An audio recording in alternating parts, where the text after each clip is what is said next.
Hey guys, this is your host mister Quick. आज फिर एक नए टॉपिक के साथ हम आपके सामने हाजिर हुए हैं। उम्मीद करते हैं कि हमारे प्रीवियस वीडियोस आपको ज़रूर पसंद आए होंगे। अगर अब तक आपने हमारे प्रीवियस वीडियोस को वॉच नहीं किया है तो मौका मत गवाइए। आप बहुत नॉलेजेबल थिंग्स से दूर बैठे हैं।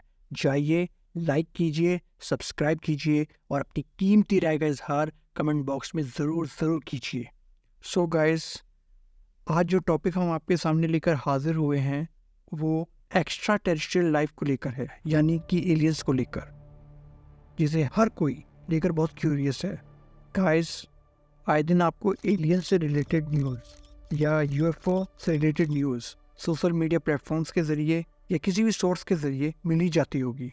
तो चलिए दोस्तों, बिना किसी देरी के हम अपने इस टॉपिक को स्टार्ट करते हैं और अपनी तरफ से मैं कोशिश करूँगा कि आपको एक ऐसी पिक्चर प्रेजेंट की जाए कि आपके मन में इसे लेकर आगे कोई भी कंफ्यूजन ना रहे। Guys, a former US intelligence officer and air force veteran David crush ने ये क्लेम किया है कि जो गवर्नमेंट है वो सबूतों को छुपा रही है यूएफओस के, और ये भी कहा कि एलियन बॉडीज गवर्नमेंट की पोजीशन में हैं जिन्हें वो छुपा रही है।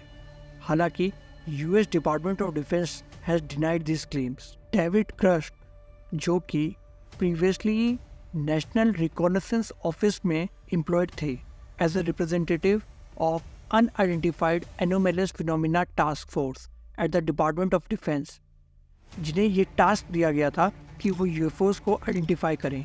ग्रस्ट ने क्लेम किया है कि उन्होंने स्पॉटेड किए थे यूएफओस मिड 2010 में। एक दूसरी सिमिलर इंसिडेंट्स की बात करें तो न्यूयॉर्क टाइम्स ने रिपोर्टेड किया था कि कैसे एवी लोएब, जो कि एक थ्योरेटिकल एस्ट्रोफिजिस्ट हैं हार्वर्ड यूनिवर्सिटी में, और आमिर सिराज, जो एक अंडर ग्रेजुएट थी उस टाइम एट द यूनिवर्सिटी, कैसे इन्होंने 2014 में एक फायर बॉल फ्रॉम स्पेस को देखा था कि जो अर्थ के एटमॉस्फेयर से जा रही है वो क्रैश हुई है सी में near the coast of Papua New Guinea.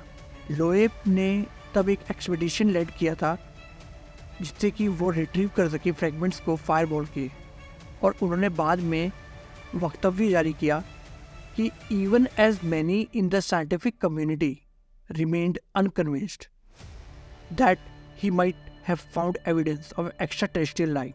देखिए, ऑब्जेक्ट्स जो होते हैं डिस्टेंट स्काई में, उन्होंने शुरू से ही अट्रैक्ट किया है ह्यूमन फैसिनेशन को काफ़ी लंबे समय से, और एक फीवरिश स्पेकुलेशन ड्रॉ किया है about their nature and origin.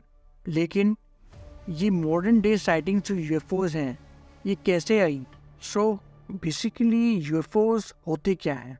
देखिए, according to the US air force declassification office, UFO एक पॉपुलर टर्म है जो एयरफोर्स के द्वारा कॉइन किया गया था 1952 में, जहाँ ये कहा गया था, जो यह इसे डिफाइन करता है, एनी एरियल फिनोमिनन जिसका कोज कैनॉट बी इजली और immediately identified by the observer. आसान भाषा में कहें तो यूएफओज को आप डिफाइन ऐसे कर सकते हैं, एक्सपर्ट इन्वेस्टिगेटर्स की स्क्रूटनी के बाद भी जो ऑब्जेक्ट्स अनआइडेंटिफाइड रहते हैं उन्हें यूएफओ कहा गया।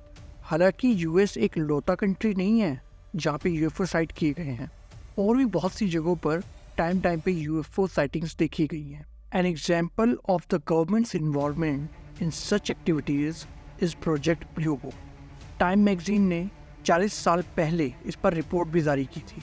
अगर देखा जाए तो टाइम मैगजीन ने कहा था कि 1952 से लेकर 1969 तक 12,000 से ज़्यादा रिपोर्ट्स को कंपाइल्ड किया गया और क्लासिफाइड किया गया एज आइडेंटिफाइड, जिन्हें एक्सप्लेन किया गया एस्ट्रोनॉमिकल, एटमॉस्फेरिक और आर्टिफिशियल फिनोमिनन के द्वारा, जिससे सिर्फ 6% साइटिंग्स का ही जिक्र हुआ। क्योंकि ये बहुत ही मिनिमल अकाउंट था, तो इसलिए ओवरऑल स्पॉटिंग रेट में कमी दर्ज की गई और इस प्रोजेक्ट को आखिर में ख़त्म कर दिया गया। एक दूसरी यूएस गवर्नमेंट रिपोर्ट जिसने 2021 में कहा था कि इन यूएफओ साइटिंग्स के लिए लिमिटेड डाटा अवेलेबल है, जो लार्जली इनकंक्लूसिव है। हाँ, हालांकि कुछ पैटर्न्स स्पॉटेड किए गए हैं, लेकिन वो लिमिटेड हैं।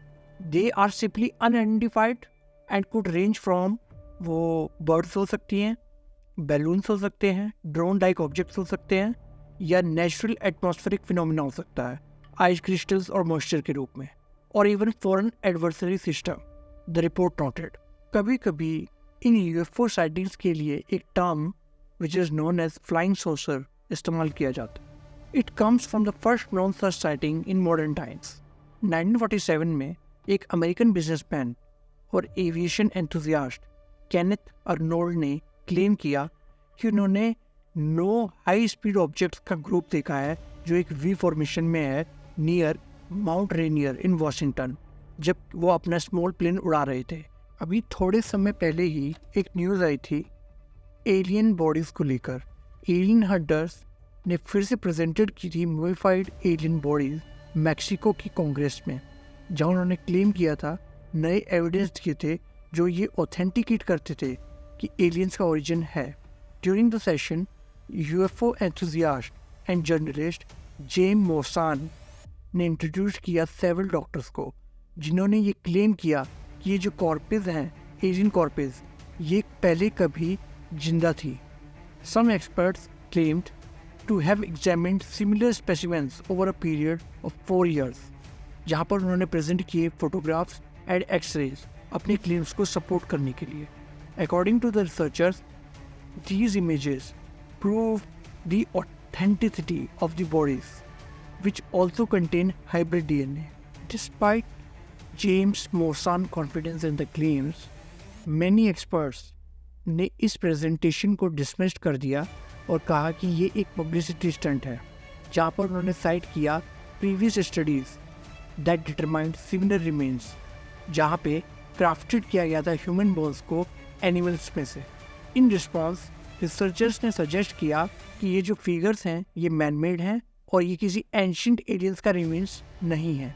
तो दोस्तों, इस टॉपिक को लेकर जो भी कंफ्यूजन थी वो मैंने एक सिंपल बेसिक फैक्ट चेकिंग के ज़रिए आपके सामने पेश की है। अब ये आप पर डिपेंड करता है कि इस पर आप यकीन करें या ना करें। उम्मीद करते हैं कि इस टॉपिक से आपकी बहुत सी कंफ्यूजन दूर हुई होगी और ये टॉपिक आपको बहुत पसंद आया होगा। अपनी कीमती राय का इजहार ज़रूर करें। अभी के लिए इतना ही। अगली टॉपिक को लेकर हम आपके सामने जल्द ही हाजिर होंगे। तब तक के लिए अपना खूब ध्यान रखें। Good bye.